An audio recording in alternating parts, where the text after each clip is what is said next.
Hi, I'm here with Brooke Anderson. Brooke's a business, Agronomy Solutions, offering agronomy advice across the region. Brooke works with us closely at the agency and looking at fertiliser programs, seeding programs, and also weed control. So great to have you along, Brooke. And let's just talk about the season. We've already had a little bit of rain. What are we? Early March.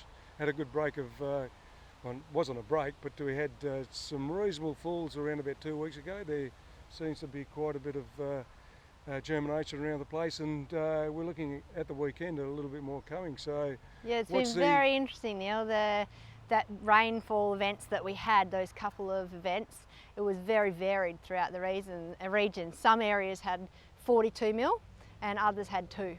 So it's been very staggered out there. We've had some places that have got actually really good germination already, and the rest is still dry as normal. So managing that early germination is going to be an interesting one. Originally when we got it, I thought, oh well, that's too early. We'll probably lose most of that. But with this bit of rain coming, it may just hold on, depending on what happens after that, when the rest of the break comes and how hot it is in the meantime. Okay, yeah. So you would say that there's obviously opportunity for some pretty good weed control if there's a little bit more rain? So that's the major benefit I see of this early break, is that we're going to be able to get that clover to the trifoliate leaf stage, which is the most important part of using any broad spectrum herbicides early. So we need to wait for that. We'll get that earlier with this germination if you've had some, and then we'll be able to go on and spray the weeds a little bit earlier, but it's sooner than normal, which is excellent to get hold of them when they're small, before they get too big, before they start competing out the pasture varieties. Okay, yeah, great. So let's talk a little bit about fertiliser.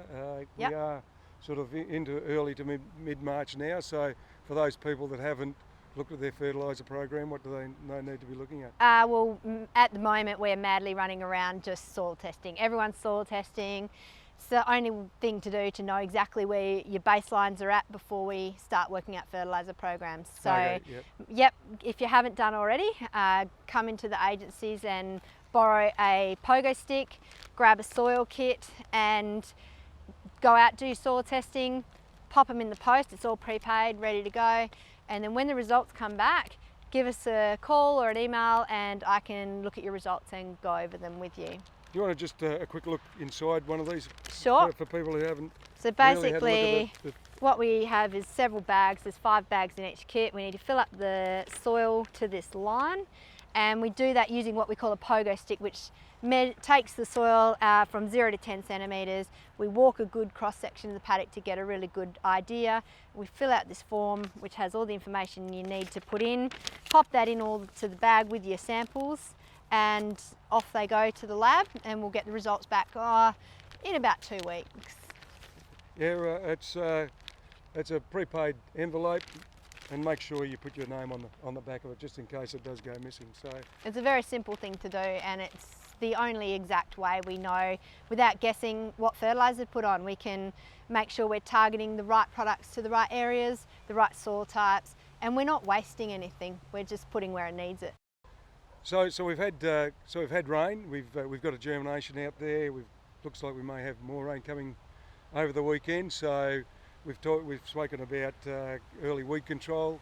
We've spoken about soil testing and your fertiliser regime. Now we need to look at seed varieties, ryegrass and clovers. Yep. So we're trying to secure our seed a little bit earlier this year. With everything that happened over East last year, seed may be a little bit tight. So yeah, I've been trying to work with the farmers to find out what they need earlier this year, so you guys know what they need and can secure that seed and get it across the border. And a lot of your recommendations are coming out of those trials that were done down at Peter Duggan's last season? Yeah, so we had a really good trial at Peter Duggan's last year.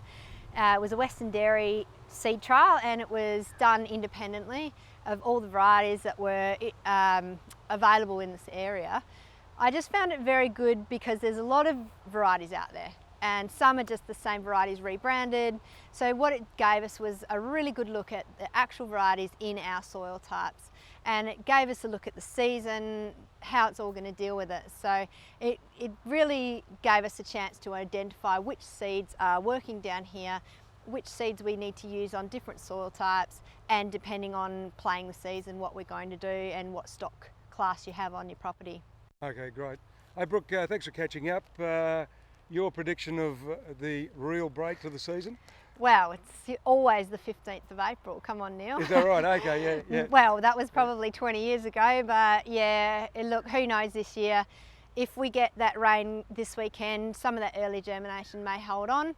We'll just have to play it by ear like we always do and That's hope right, for the yeah, best. yeah. But really we're looking at the break, hopefully, for the season coming up, which will be good, is, you know, sort of around about 20th to the 25th of April. Around about Anzac Day would be great. I like being positive. Yeah. Go a bit early. Yeah.